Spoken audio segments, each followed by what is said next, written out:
We've in Luke 8 covered 4 of the 6 incidences that we broke the chapter into.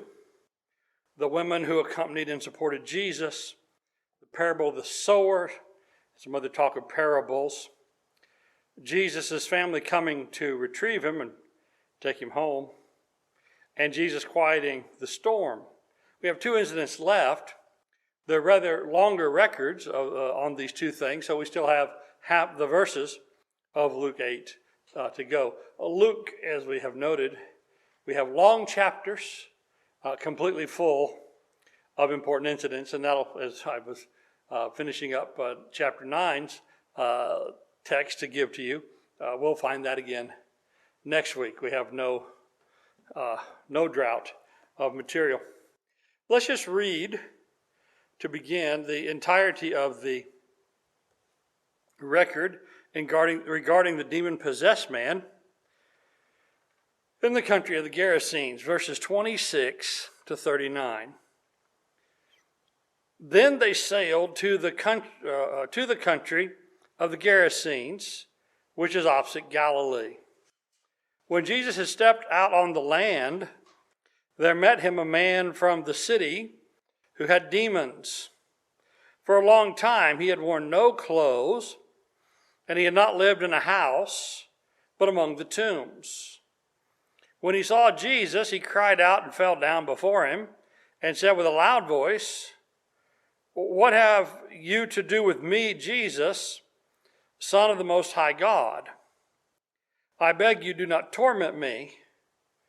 For he had commanded the unclean spirit to come out of the man. For many a time it had seized him, and he was kept under guard and bound with chains and shackles. But he would break the bonds and be driven by the demon into the desert. Jesus then said to him, "What is your name?" And he said, "Legion," for many demons had entered him, and they begged him not to command them to depart to the abyss. Now a large herd of pigs was feeding there on the hillside, and they begged him to let them enter these, so he gave them permission. Then the demons came out of the man and entered the pigs, and the herd rushed down the steep bank into the lake and drowned. When the herdsmen saw what had happened, they fled and told it in the city and in the country. Then people went out to see what had happened, and they came to Jesus and found the man from whom the demons had gone, sitting at the feet of Jesus, clothed and in his right mind. And they were afraid. And those who had seen it told him how the demon-possessed man had been healed. Then all the people of the surrounding country of the Gadarenes asked him to depart from them, for they were seized with great fear. So he got into the boat and returned. The man from whom the demons had gone out begged that he might go with them, but Jesus sent him away, saying, "Return to your house and declare how much God has done for you." And he went away, proclaiming throughout the whole city how much Jesus had done for him. So, a very arresting tale there. I have to say, just any number of points there. I got 15 or 20 things that are worthy of, I think, quite a long bit of discussion. And interesting, these most amazing things that Luke has recorded, and again, we keep summarizing the whole enterprise that Luke was engaged in here with the gospel, a credible telling of incredible events. How quickly does Luke go through many of these historical incidents and accounts of things in the life of Jesus, right? Just a few verses. How long did it take him to talk about the widow of Nain's son? Didn't take very many words at all. Or many other things that are going to come, or looking ahead, we're going to have soon the transfiguration, or we're going to have the feeding of the 5,000, or we're going to have some other really notable things. And they pass by with a fifth or a fourth of the amount of information. And so this story, Luke tells in greater detail than is regularly done throughout most of his gospel, and I don't know, he just sort of parks on this one and the next story for a while. When what story of Jesus wouldn't be worth sitting and parking on for a while and telling? I think one of the things that he does is that in doing this, we are outside of the traditional homeland of the Jews. We are not in Judea or Galilee. We're among the Gentiles. What's one of the first things you can tell in this story that lets us know we're among the Gentiles? There's a whole bunch of pigs there. How often do pigs show up in the gospel?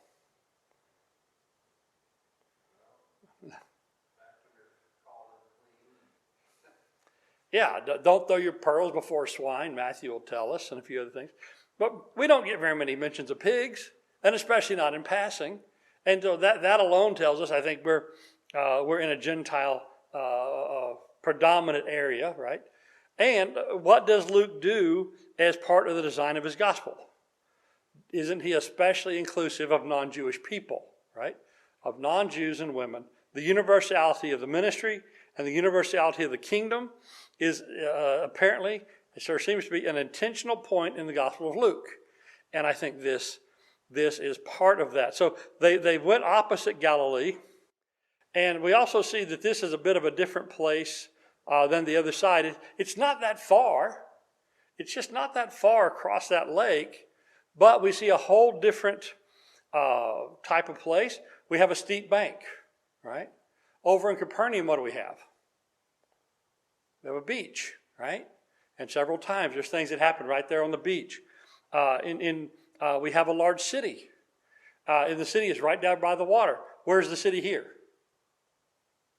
Well, you can't put it right by the water because what's there? Steep bank. So we have a rougher terrain, and this demon-possessed man in his I don't know, is insanity the right word? In his uncontrolled state when he's breaking chains and going away, where does he run to? He runs to the desert.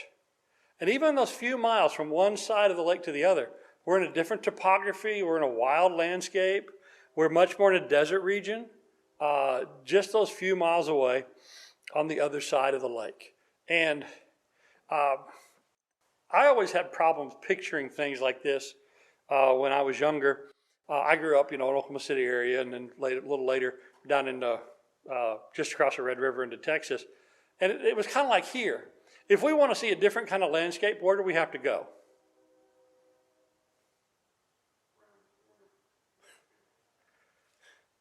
Well, we have a few places where it's different, but doesn't mile after mile, doesn't it all kind of look the same? Isn't there an awful lot of sameness around here?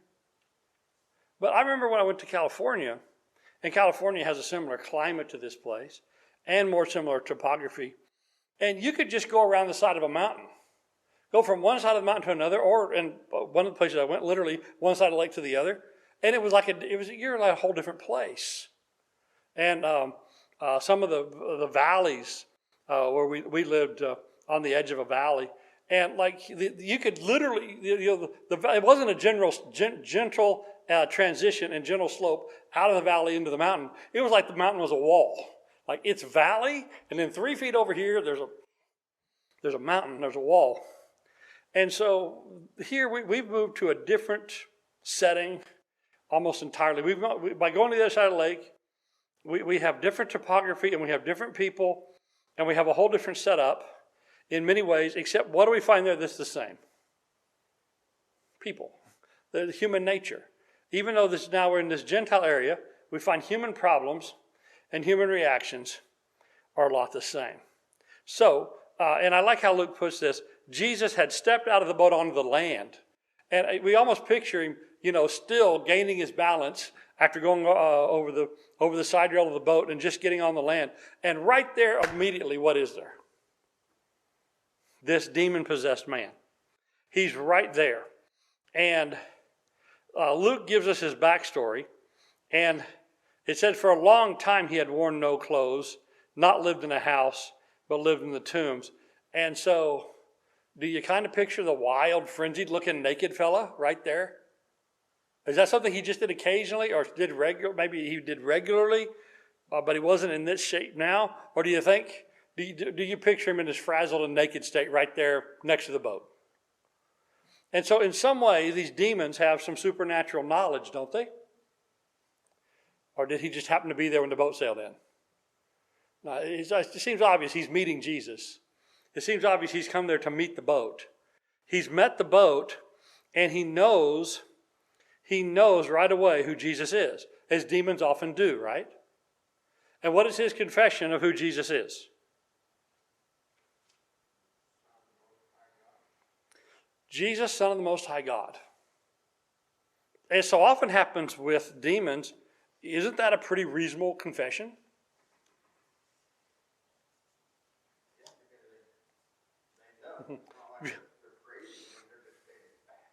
Right, they know who he is.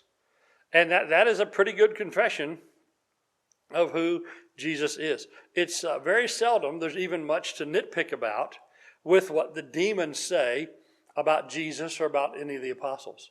And so now, again, in the things of trusting faith, what's lacking here?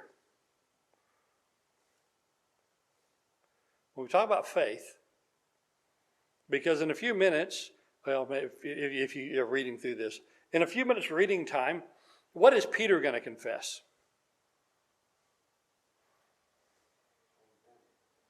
Pretty much the same thing. And it's not recorded in Luke, but it is recorded in Matthew. Jesus' commendation of that confession. What commendation of this confession do we have here? Well, none. Do we ever have any commendation of the demons' confessions?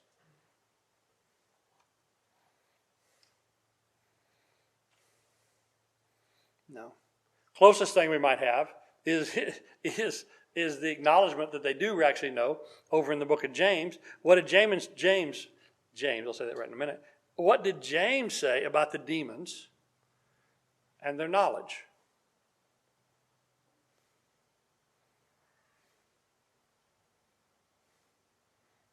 James said two things about them in a discussion of faith for believers.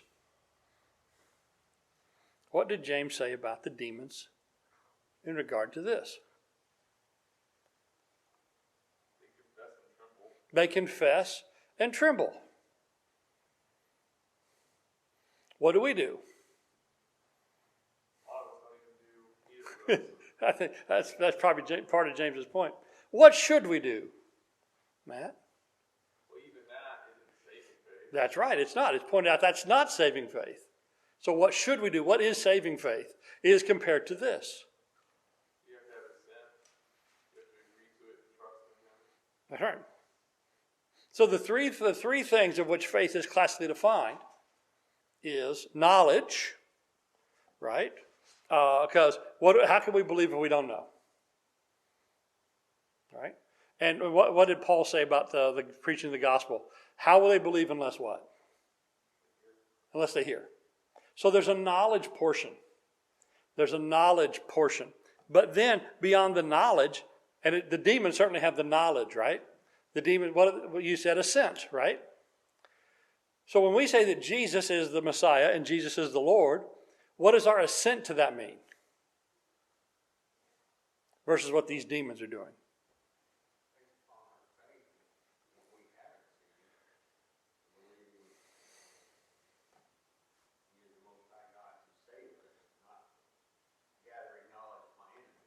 Yeah. Yeah. Okay. So I think so. The last part, the first part of what you said, actually answers my next question to come. But that gathering knowledge or knowledge of the enemy. So when we say that Jesus is Lord, shouldn't we be happy about that? Shouldn't we be glad about that? That's what assent means. All right, he's the Lord, right? We're happy for it.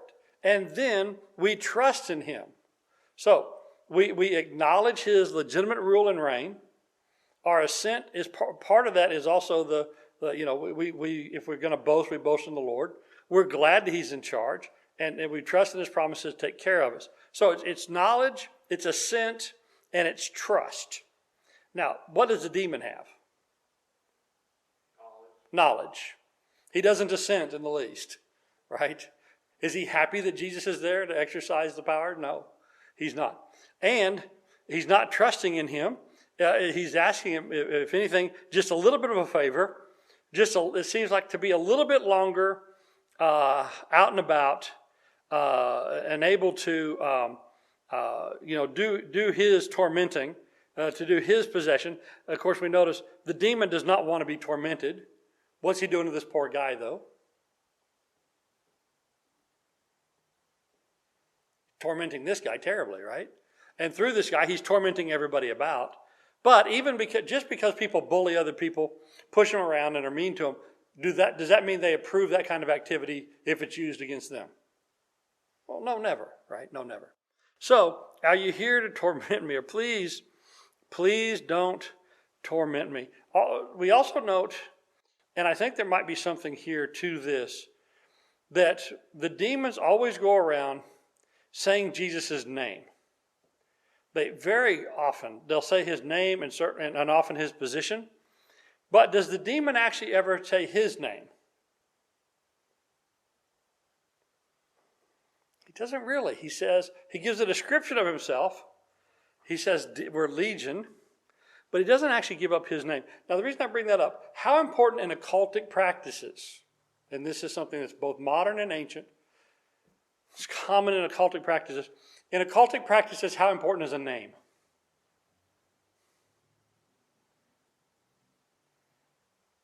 Now, I know most of y'all probably, maybe you haven't caught up on all your occult reading and all that, but we've all seen enough drama, and we've all seen enough depiction of this in popular culture. So many times in these things, what if somebody needs for the spell to be complete? Or what do they need to get power over the other person? They need their name, right? They need their name. And again, we see these things in our, very sanitized and lightweight form in popular cultural depictions, but this is based on the reality of how this mindset goes. That there's power in a name. There's power in a name. And so these demons are always saying, we know who you are, but several times they kind of give a not quite as clear answer about who they are. And in occultic things, that's knowing who the other guy is important. And him not knowing who you are, that can be important. Of course, it's not just in that kind of thing, but think about any kind of criminal activity. Matt, how many times you deal with guys in your job, they give people a false name? All the time. Why do they give a false name?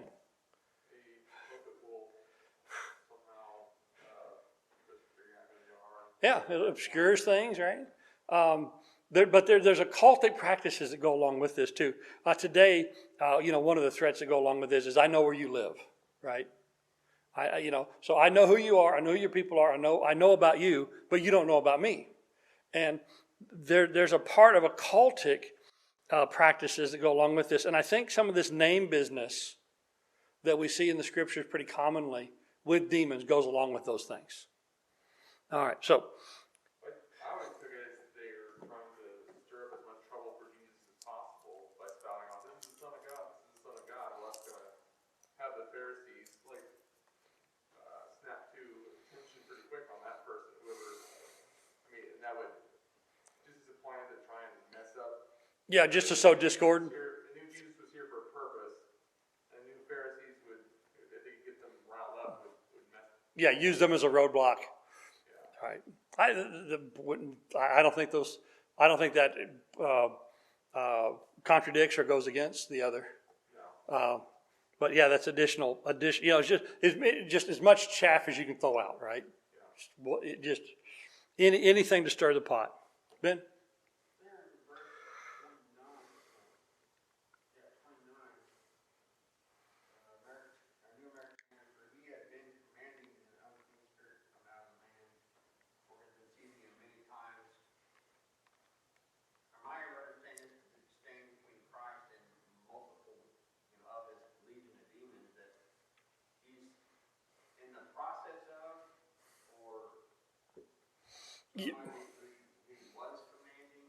Right. So I think Luke is just catching us up. That from the time he shows up, Jesus is saying, So that we immediately had this exchange, right. one after another, casting them out. Yeah, right. It's just he's telling the story piece at a time. Is how I've taken this. And again, I just picture this naked, frazzled guy, making a beeline for the boat, and then this confrontation happening. I still picture most of the disciples in the boat at this point, right? At least that's how quickly this has come to being with Jesus being there. I wonder if I don't think the demons were pushing it towards Jesus. I think they would want to get away from Jesus. Well, this guy's right there. This guy is right there when Jesus is stepping off the boat. What's that? I wonder if he had what shred of his Oh, self-possession the man running down. Just Right. running towards him, knows that there's help there. One thing we don't know, we just don't, is were these demons able to possess people because of a moral weakness, because of some entry which these people's lives allowed the demon in? We don't know that, but there are many of them many of the people who were healed of demons in the gospel, who become ardent followers of Jesus, right? And we talked at the beginning of this chapter, one of the most famous ones. Who's that? Mary Magdalene. And so from the time that this man is in the presence of Jesus on, there's nothing but commendable action by this guy. Everything is commendable as possible. So maybe it was just bad luck that he got demon possessed, or I don't know why. But from the time we meet him, he in his human capacity, this human person, and maybe he had made the beeline for Jesus, or the demons realized what's going on or something.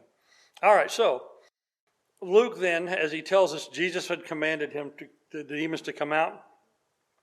Luke gives us, as we made reference, some of these more details about this just disruptive life that he had while possessed. The people in the town had tried to guard him. They at times got him bound, but he'd break the bonds. He would live in the desert and live among the tombs. And we come to find out that by the time Jesus gets there, there's a legion of demons there.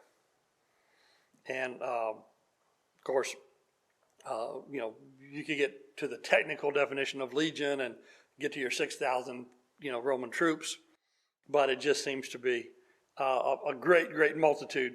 He's not using it, I don't think, in any particular numeric sense, except for a whole bunch. So there's a whole bunch of demons all there together. And now it talks about, once it's established that there's many, we switch to the plural. They are now begging not to go back to the abyss. I can't recall if there's any other passage that so explicitly tells us the destination of demons after the demons are cast out from people. But their next real stop is the abyss, and they know they don't want to go.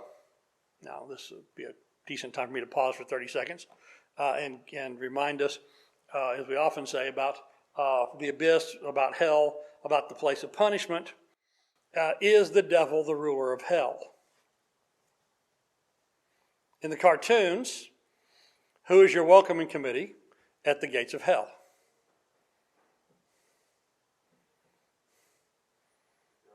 The devil, in comic half-goat fashion, with a pitchfork, right? And he welcomes people and he oversees hell. He is not the overseer of hell, is he? Hell is not his domain, except in the sense it was made for him, but it's made to be his prison, and so he is occupant number one, right? He's the first occupant of hell. He is not its overseer and its master. Some poor angels had to draw that duty, evidently, right? Some angels have to guard the door for the Lord, but it's not one of the devil or his angels in charge of anything there. They are the prime occupants. So these demons are not wanting to go back there. Of course, not so much as they would repent, but or I don't even know if it'd be. I've seen long discussions of which I have no direct knowledge to add, or even good philosophy to add, that maybe they can't even repent. But in case, that's where they're going back. So they say, could we at least maybe stop by in the pigs for a little bit? And of course, the Jewish audience, this would seem both almost ridiculous, but also ridiculously poetic. And then the pig spook, when the demons go there, and their last minute, the last minute these demons have on earth, apparently, is being the unwitting rider of a terrified pig that's going off a cliff. And so it's hard to think of a better end for nicer people, or maybe nicer beings than that. And so now this whole herd of pigs is now, floating bacon. The herdsman, just think about it. You're sitting there you got a nice view because it's, you're on the hillside overlooking the lake. You're probably having a quiet day. All of a sudden, this boat shows up. That crazy man who you're hoping is not coming over here goes to the boat instead. He has a conversation, probably some of it pretty loud, with one of the guys who just got off the boat. And then what happens to your pigs? Imagine the squeals of terror. Imagine the squeals of surprise. And then straight off into the water. And now you got to go tell the boss. And how would you tell the boss about that? And so the herdsmen go back to town and tell everybody. And then as people hear about the crazy man and people hear about the pigs and the confrontation at the beach, or what little beach there was, at the landing there, when they come out, what do they find? In one of the great descriptions of the effects of the gospel and of Jesus on the lives of people, they find this man who had the demons sitting at the feet of Jesus, clothed and in his right mind. That's one of my favorite descriptions of the effects of Jesus on people in the whole Bible. He is clothed and in his right mind. And at this point you say, wouldn't you wish a lot of people in this world could come to that end? Right? Clothed and in their right mind, sitting at the feet of Jesus. And so, as bad as this man's morning must have started, a morning like so many countless before, by afternoon here, it has gone pretty well. Right? And then when they realize it's Jesus who has made such a great change in this man, and it's Jesus who dealt immediately and effectually with these demons, of which they were not able to do anything at all, and offered no help, and not even able really to protect themselves from this guy, they are afraid. And we have several times where Jesus offers or exercises great amounts of power, and the people are afraid, right? We had the man whose son was healed. Lord, I believe, help my unbelief. Actually, I think that was coming up. That hadn't happened yet. What was it last time where we had people afraid?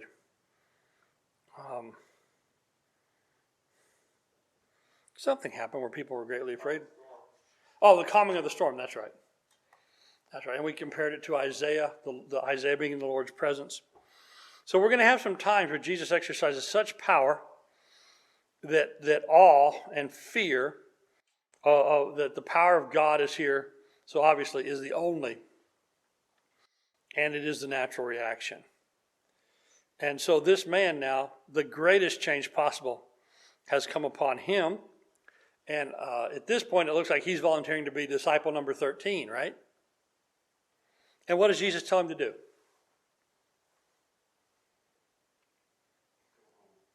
Go home. But not just go home, but go home and do what?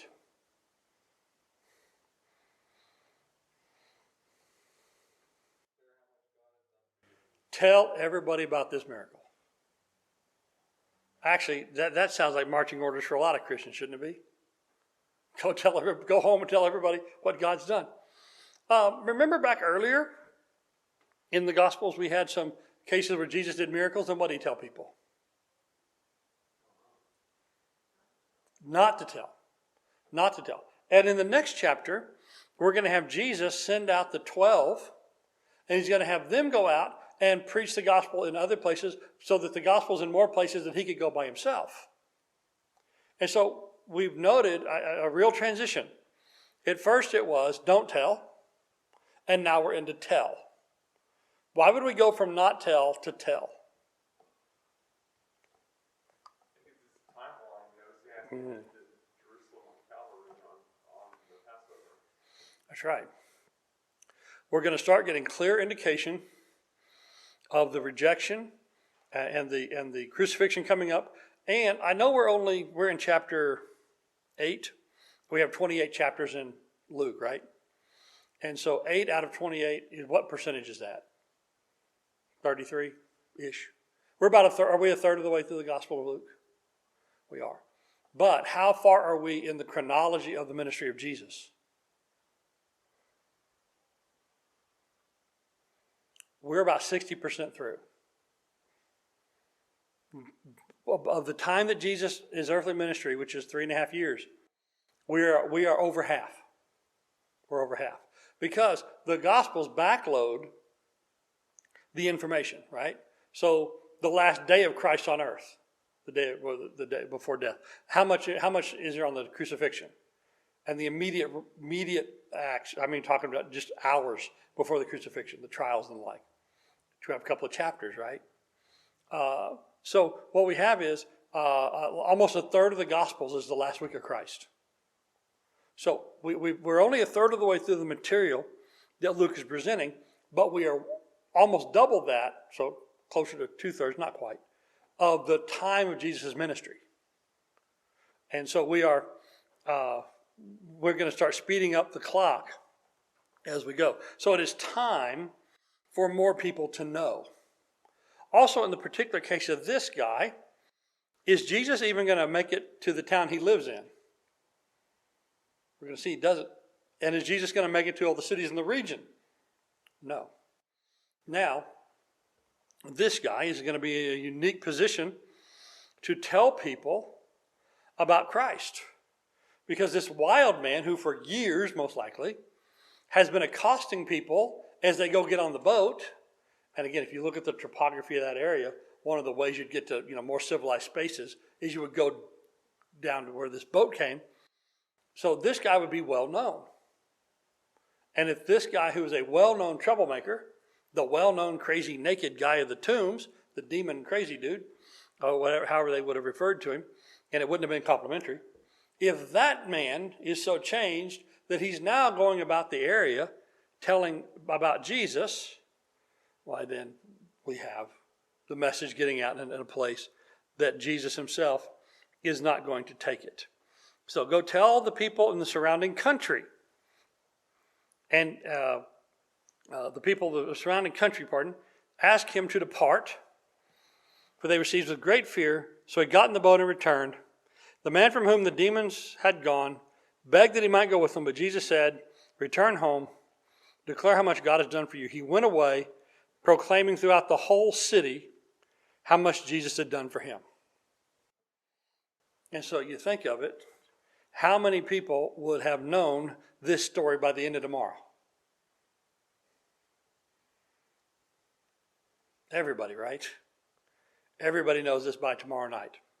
What do you think the main topic in the markets and at the wells and the other places where people gathered, what's the main topic of conversation tomorrow morning?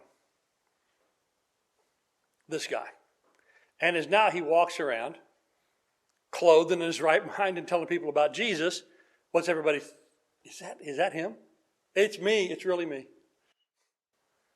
What happened? Jesus happened. That's the story there. All right, so I like that story. It's one that Luke spent some time on, so we spent some time on it too. Questions, comments, additional things?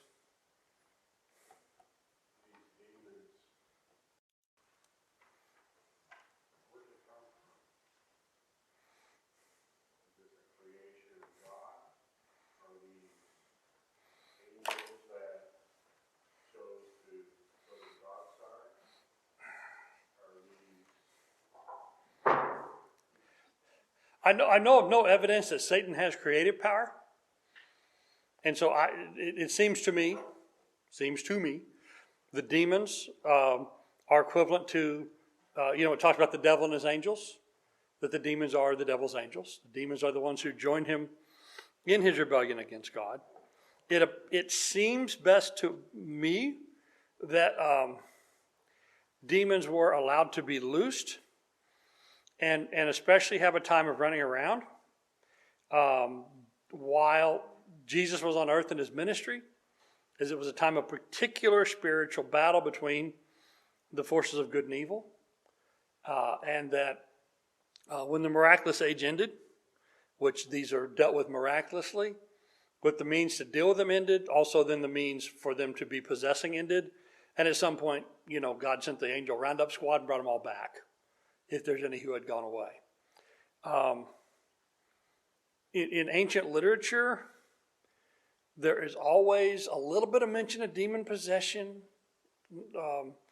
There seems to be a little bit more of it. Not that we have a lot of good histories of Roman world during the time of Jesus' ministry. It seems like maybe there's a little bit more mentioned, but maybe it's just because we're looking for it particularly. So I don't know. My own understanding is most likely there's a period where these were let loose, probably thinking they were escaping and getting one over on the Lord, but not. And like the man who was born blind, he was born blind so that the glory of God may be shown. That God allowed these to go for a while and wreak their havoc for a while, show their nature and destructiveness in the world for a while, so that God's goodness would be more clearly illustrated and his glory known. But it's also my conviction that once, again, the miraculous ability to deal with these passed, so did also the possibility of real possession pass.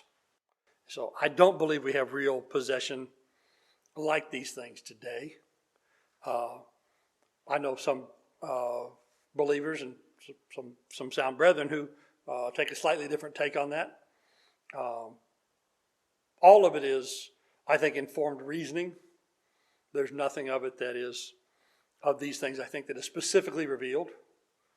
So we all are engaged, I think, in informed reasoning in these things. And if your reasoning lends to slightly different conclusions than those, it's a matter of judgments and who would want to be cantankerous about those things. Was that helpful, or did that answer it such as can be?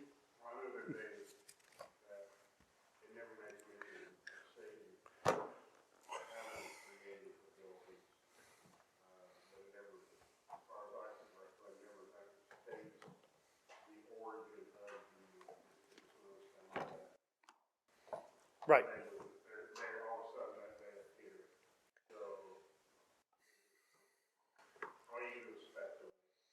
Yeah. The dark army setting back until they were given the opportunity to do Satan is there by Act 1, Scene 2 in the garden in the form of the serpent. Sort of by the time we get to Act 1, Scene 7 or 8, we got the Nephilim, who might quite possibly be supernatural and evil. It does, it makes I'm wondering why these demons would choose to, I'm assuming, to be destroyed and drowning of the swan versus being sent down to the abyss. The abyss is obviously to them worse than the pigs, although not that they get the pigs very long. Maybe they thought they weren't planning on the drowning part, or at least so quickly. Yeah, I think they thought there'd be a little bit more reprieve.